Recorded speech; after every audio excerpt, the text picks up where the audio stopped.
Hello, friends. My intention today and in subsequent sharings that I'm recording is to address certain questions and issues that are appropriate to our current and even critical right now, from the point of view of deeper awareness and consciousness, and then lead a short guided meditation in relationship to what we discuss, what I share, and allow us to then rest into a silent spaciousness. So today what I want to begin with is a question that was emailed to me that I think all of us will find pretty relevant in the current situation in our world. So the questioner is asking, related to the current situation, elections, COVID, conspiracy theories, people who are generally able to stay happy, optimistic, discerning, are struggling now. Their tried and trusted strategies are not working, and they are falling into depression and or states of anxiety. What advice do I have? Well, first, let's just stop for a moment and just recognize that for many of us, this is really true. Certainly watching elections, if you're in the United States, and the political circumstances here, but what's also happening in many other parts of the world is really disturbing. But let's take a look at why people start to succumb to anxiety. Why do we start to succumb to depressiveness or even depression? And there's certainly been a lot of reporting about the increase of depression and the increase of anxiety. And this really has to do with something that's not really ever been different for human beings. And that is that the intrinsic nature of the future is that it has infinite possibility, but it has also infinite uncertainty. And uncertainty for the mind, for the thinking mind, for the personal identity, is very threatening. So we have a certain capacity to deal with uncertainty, but when it starts to increase, then at that point the anxiety becomes pervasive and continuous. So let's take a look for a moment at what's actually happening. So we've adapted ourselves, and not with real consciousness, but through habit and repetition of behavior. We have the habit of living our lives in a certain kind of rhythm, which changed radically in this past late winter and into spring and through till now because of COVID. And we constructed or imagined a future. But that's all we ever do. We always imagine a future, but the future we imagine has to be based on the past that we remember. And so we remember our rhythms, our patterns, our behaviors, where we go on particular days, how we plan, how we organize, and we create a holding environment, an emotional, psychological holding environment through the familiarity that we generate with our own imagining.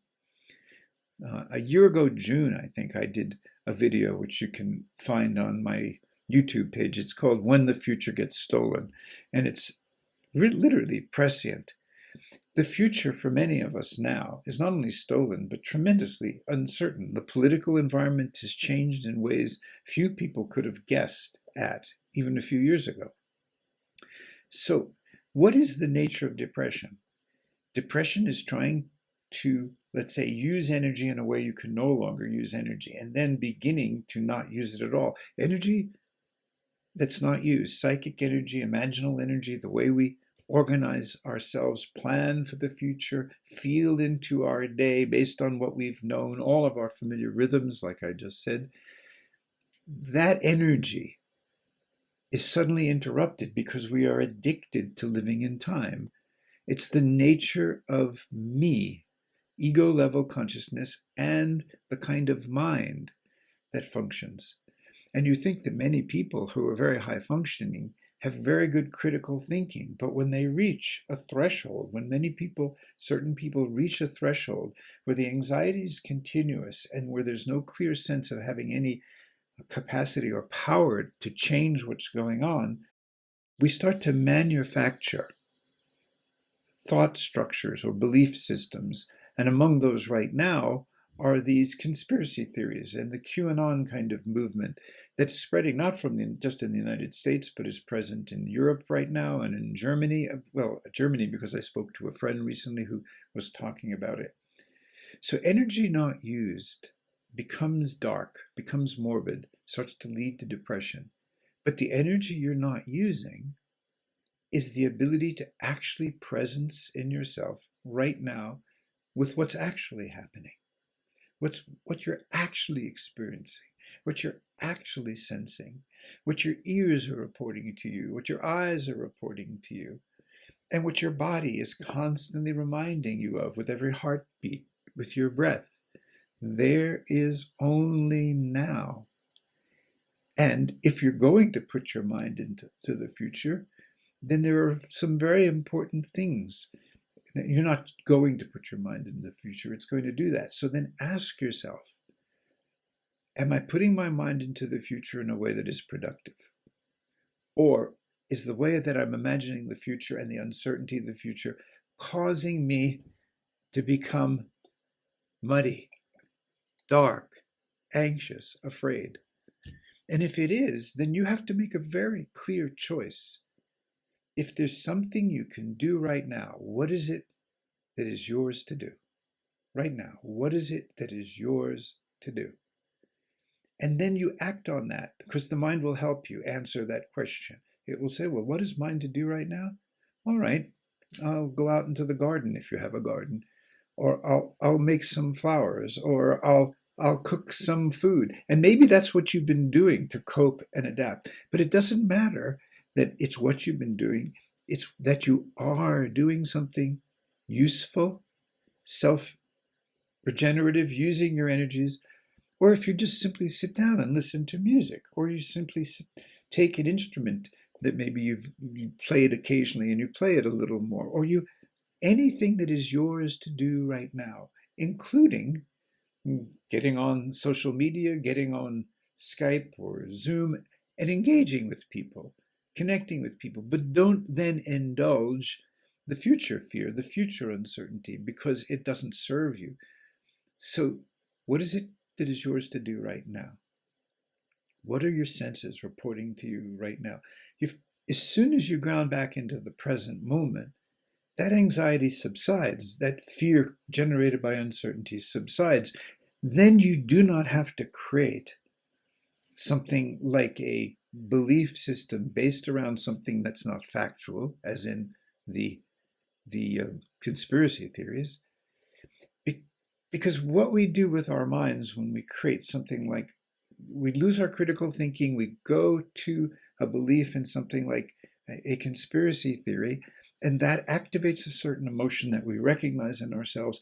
And our relationship to our own self-activated emotion, especially if we can share that with other people, if they will join us with it, that becomes a new holding environment, a new way of sustaining a sense of purposiveness. You are a victim, but you are a righteous victim, and you're indignant about these forces that are doing things to you. But what you actually created is a way to channel your anxiety, to move away from fear, to move away from a direct present moment relationship with fear. And of course, the future of humankind is really based on how much love we can awaken into. But what is love's ally is fear. I mean, if you start getting afraid when you're in a relationship, fear becomes the threshold of how vulnerable you'll be. Fear becomes the threshold of how committed you'll be. And so to deepen in love, even in a relationship or in any context, you have to have a relationship with fear. Now, there's no reason, with all of the rhythm changed by COVID and other things, that you can't sit right where you are and bring yourself into the present moment and reach or touch into that layer inside of you of unsafety, of fear, of vulnerability that's so uncomfortable, and begin to befriend it. It would be so obvious what to do if this is a threatened child, an anxious, frightened child, and you perceive that, you sense that in them, and you take them into your arms, and you talk to them, and you share with them, and you help them find their way back into their body, out of the part of the mind that's activating their fear, which is often they just don't feel safe because they can't sense something about the future that's going to make them safe or bring them back to safety. And so you help give a child a new present moment in their bodies. And so this is the simple thing to understand. Uncertainty, Buddhism teaches about impermanence. Everything changes. Uncertainty is a given. It can change financially. It can change with your health. It's changed collectively now with the COVID pandemic. But what's truly essential has never changed. What's truly real in this moment has never changed. You are breathing, and you have within you an awareness potential, an aware self that can allow you to be in relationship to all of this. And that relationship isn't conceptual, it's sensual. How you touch these anxious feelings, the powerlessness, the so-called sense of depression, is actually a creative act that changes the very nature of the thing that you're frightened about. And so you need to make your energy work again for you through relationship to what you're running away from.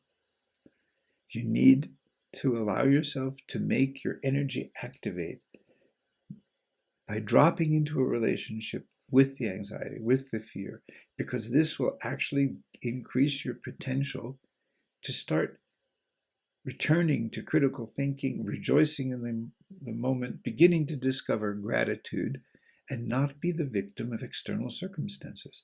And that, as you stabilize in that, helps all of your friends, all of your neighbors, everyone, softly and directly through the collective field. It helps all of us stabilize. So this is really important work. So now let's just drop into a meditation for a few minutes. So I suggest you make yourself vertical, but comfortably vertical, wherever you're sitting. You kind of look around the room for a moment, acknowledge exactly where you are. Say to yourself, okay, now I'm going to visit the internal landscape. So let's close our eyes for this. You close your eyes, you know where you are, you know where you're sitting. And what's been accompanying you through everything, whether you say anxiety or depression or joy or happiness, loneliness, fear in all of its different forms, there's always been the body breathing. And yet it recedes into the background. We don't give it attention, so we don't notice it. And what we're trying to do is start to give our self-awareness, our aware process, an anchor, not in thinking and beliefs and ideas and all of the churning that will create, but an anchor in the body in the present moment. So find your breathing, feel it, come into it. You're not a spectator just looking at your breathing from some outside position. Just move your awareness right there into the sensation. Obvious places like the air moving in and out of your nose.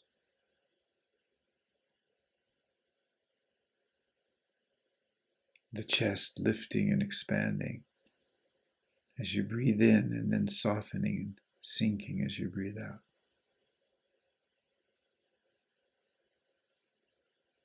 The abdomen tightening a little to hold the diaphragm down as you breathe in.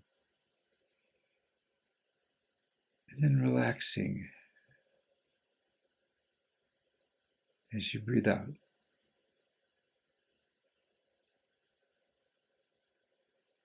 And this sensation is right there. And your ability to stabilize in your body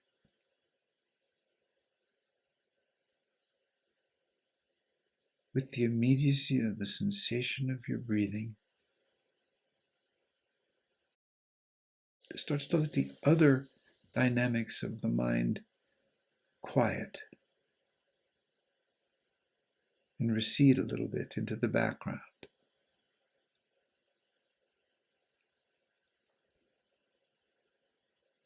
As you're breathing in, have an attitude of gentle curiosity.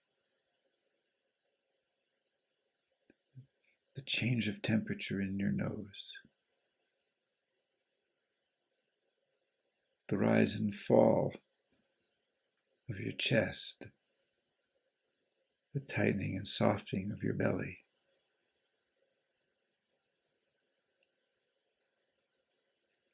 Curious, gentle. And with the exhalation, just relaxing, releasing, softening.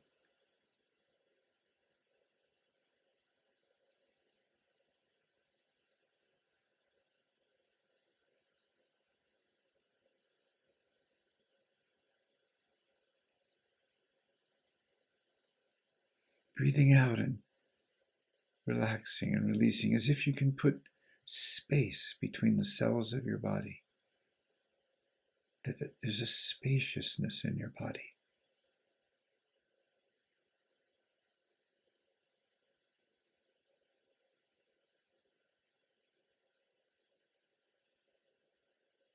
As you breathe in, you're renewing this gentle, curious attention.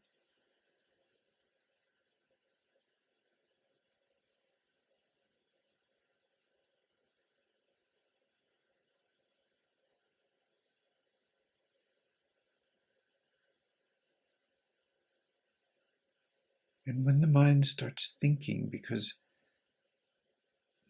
we have sustained ourselves, created the holding environment for ourselves through the ways we remember the past and the ways we anticipate the future and the judgments that create our emotional world, the judgments of ourselves, the judgments of others. That kind of mental activity, you just have to acknowledge it gently, not have a war with it, not fight with it, not force it to go away. Almost give it a little blessing. And then return your attention to your breathing body.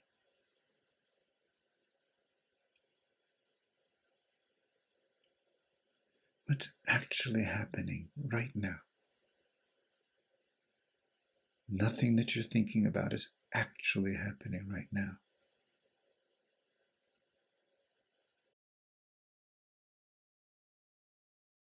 Nothing you can imagine in the future is actually happening right now.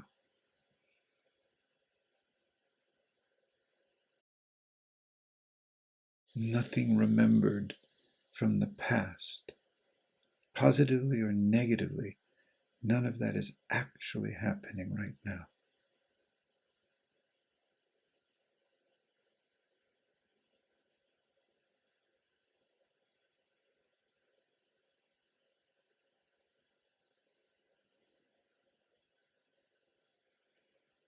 And perhaps there are sounds, but give your attention then to the hearing.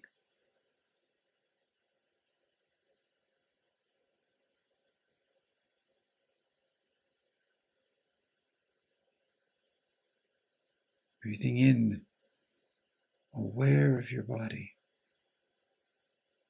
curious, receptive, gentle.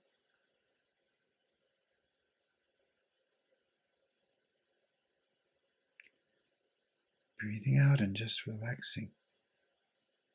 Nothing has to happen. Nothing needs to be achieved right now. Nothing has to be fixed or secured right now.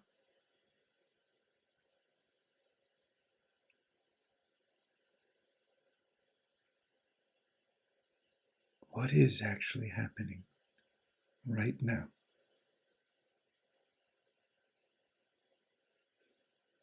Of course, you can be thinking, and your thinking in the future will make you anxious or hopeful. But so many of us have reached the threshold where we don't know how to sustain the continuous sense of uncertainty, the bombardment of it in the media again and again. It's as if we have a fascination with fear, but not a capacity to have a relationship with fear. So if you're breathing in and you feel in your body this layer of unsafety, of fear, bring your in-breath to it, curious and gentle. Wherever this fear may be,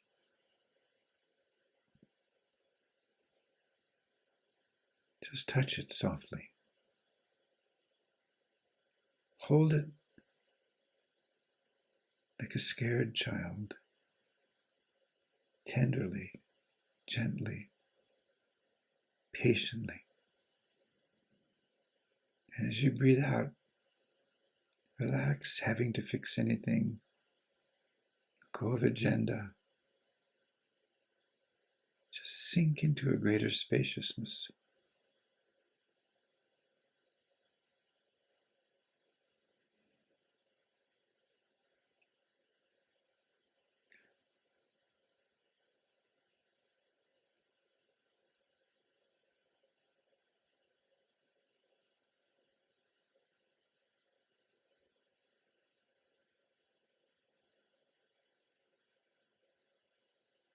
The breath comes in like a wave, just filling the body. And the breath goes out like a wave, subsiding on the beach back into the ocean.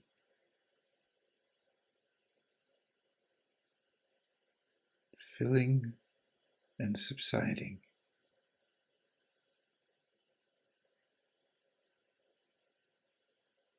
What's actually happening right now? Becoming alert, attentive, feeling your sensations.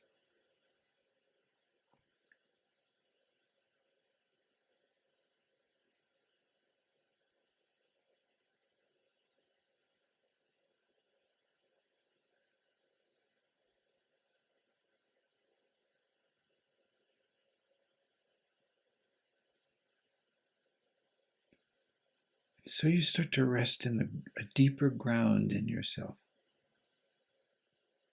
The imagined future can suddenly be disruptive. Circumstances can pull the carpet out from under you. But nothing is essential, has actually changed. What is happening right now?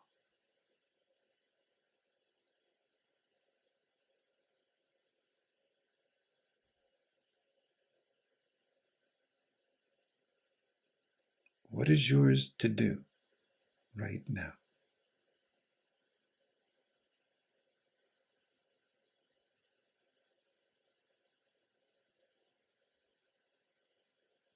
Who needs a phone call from you and needs your listening? That can happen.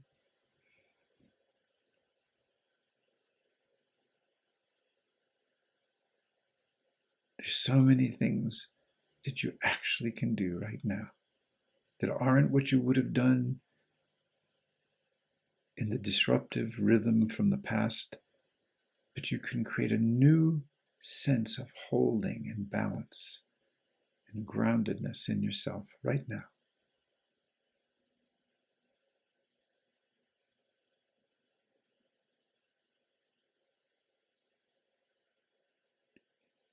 And because you're using your energy of attention right now in this generative, creative, connected way, depressiveness, powerlessness, helplessness, uncertainty, they will subside. Now you're using your energy intelligently. Whereas trying to create an imaginary reality with belief systems that just generate fear or righteousness and that polarize you and polarize us, you don't really want your whole life to be held in an imagined reality that polarizes you in yourself and against others. Nobody wants that. Not really. Not deep down. We all want to come home. So this is how we make that journey. This is the beginning of that. So now let's just sit quietly for a few more minutes. Find your breathing.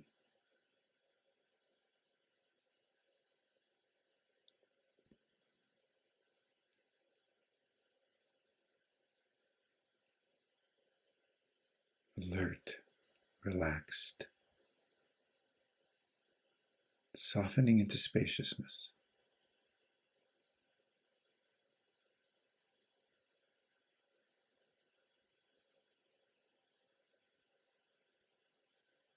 This.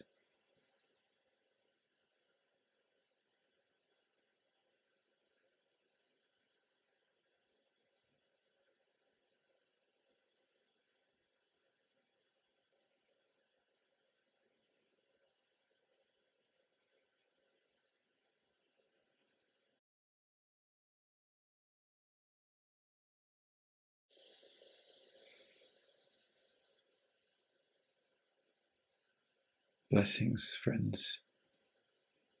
Practice. Practice this. Don't practice generating fear with your mind.